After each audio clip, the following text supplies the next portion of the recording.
Hi everyone, and welcome to the Book Refuge, and welcome to another recommendations video. I had so much fun doing a lot of these in February, and it's something that I want to continue to do. So definitely leave your sections. Definitely leave your suggestions down below for other ones you'd like to see. I've read a ton of romance so far this year, so a lot of them I've already recommended, but it's still always fun to recategorize stuff, and maybe there's parts that you didn't know a certain thing happened in a book, and when you get a recommendation for it, you can be like, oh, I do really want to read that book because it falls into this category, and that can be really fun. But today, as you can tell, I'm doing hate to love romances, and I can't believe I haven't done this before. I had to double check my back catalog. I know I've said that it's one of my favorite tropes, and I've said how I've seen it done badly, but I haven't given you suggestions of some of my favorites. So let's go ahead and do that. So let us start off with Creedence. This book fits into so many different categories because this is a story about a girl who has 3 different possible love interests in the same story. This is about a girl named Tiernan, and her parents have just died/killed themselves in a mercy killing / suicide together. I know that sounds weird. You'll understand when you read it. And she has no family except for her dad's step-brother. So she has a step-uncle who has 2 sons. So the step-uncle is Jake, and the brothers are Noah and Caleb. And so in this story, one of these love interests is a hate-to-love situation for her. It's also the one that ends up being the main love story of the book. So this isn't a menage, even though there's 3 people, because one of them is the dad, which is weird. But there are definitely quite a few different situations. This is a very steamy book. It's by Penelope Douglas.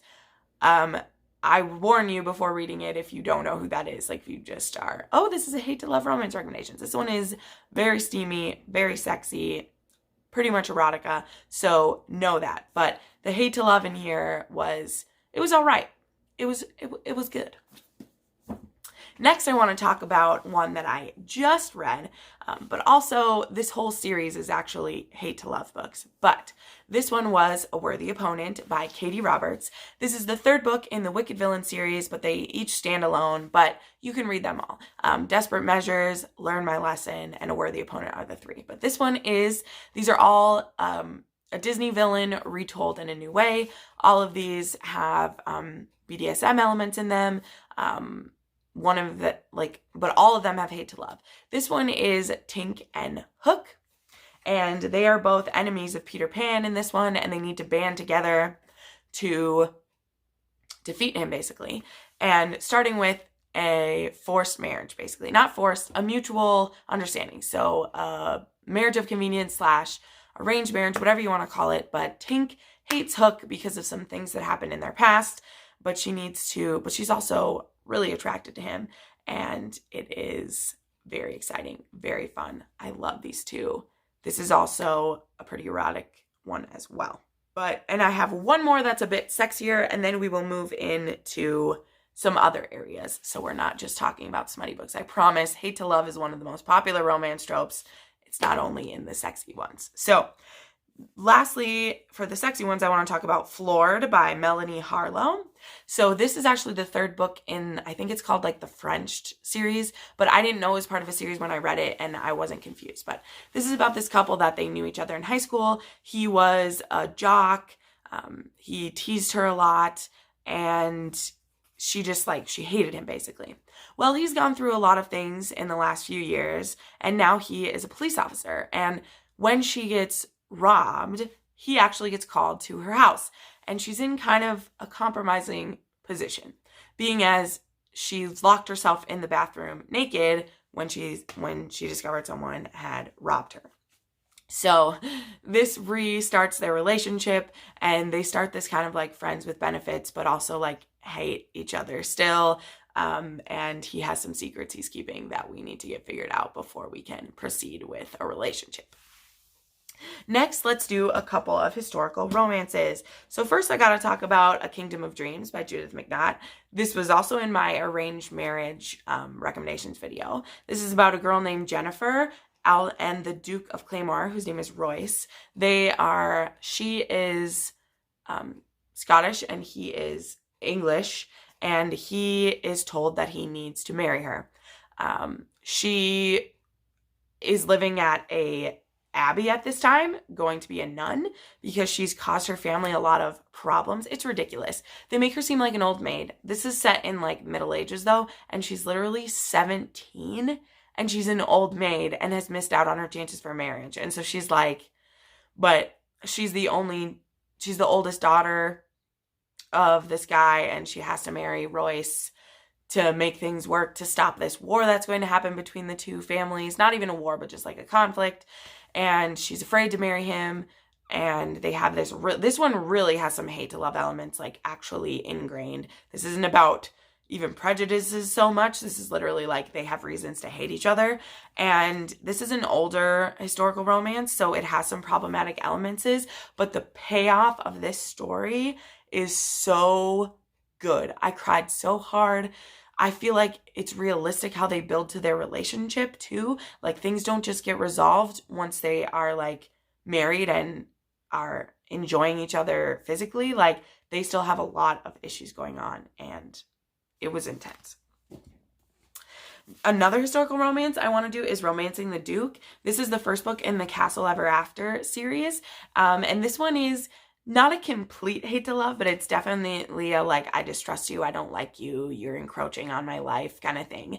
The premise of Castles Ever After is these women who would not have really any prospects otherwise get left these castles by this one eccentric duke who died, and he wanted to do something for the women that were in his life, and so he gave them all castles. They're not all in great shape, they're not all tip-top, but it was a nice thing because women don't own property and couldn't, but he worked it out that they could.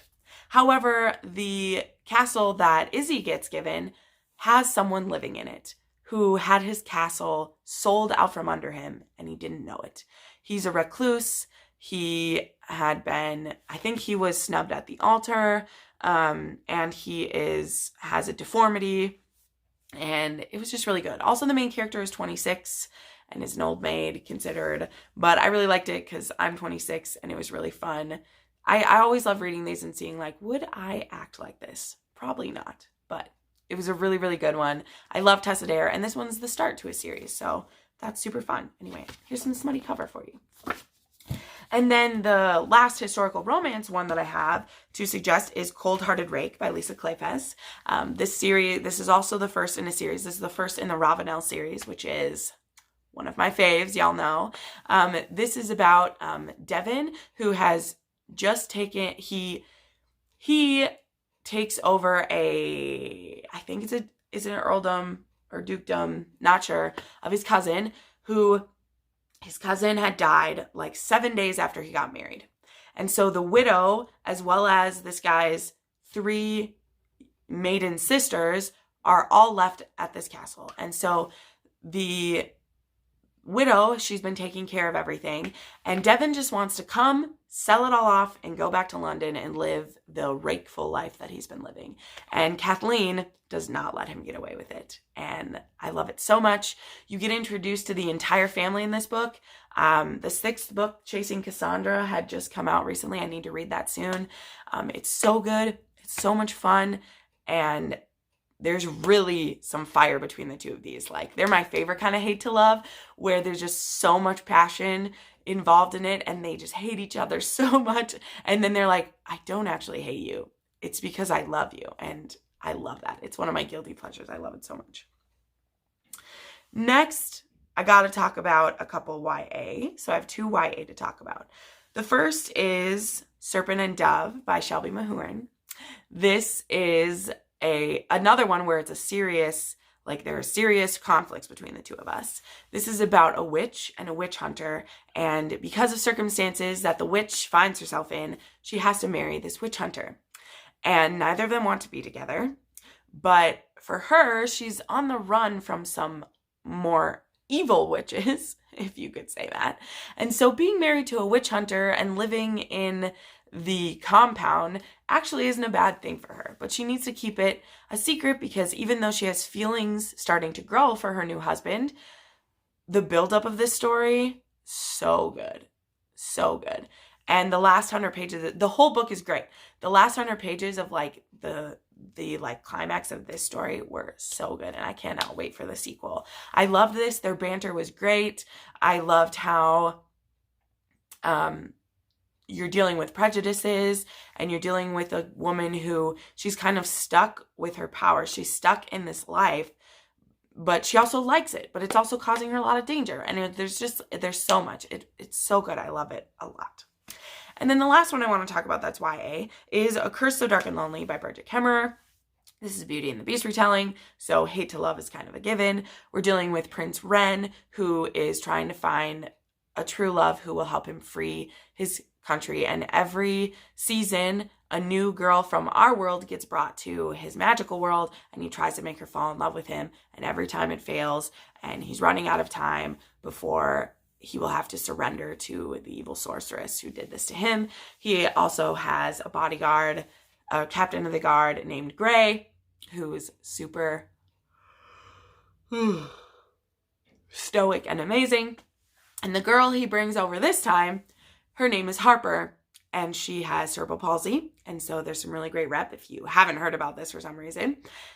And she's also not going to go down easy. And I love her. She's brave, she's strong, she's bold, and she's the best. So those are my suggestions for hate to love romances. Let me know what other romance recommendations you'd like to have, or other books too. I don't just do romance recommendations. YA, fantasy, sci-fi. I read some of everything. Romance is just my favorite. So I put up new videos every week, 3 to 4 times a week. Make sure you subscribe and hit that bell for notifications when I do. Thanks so much for watching. Bye.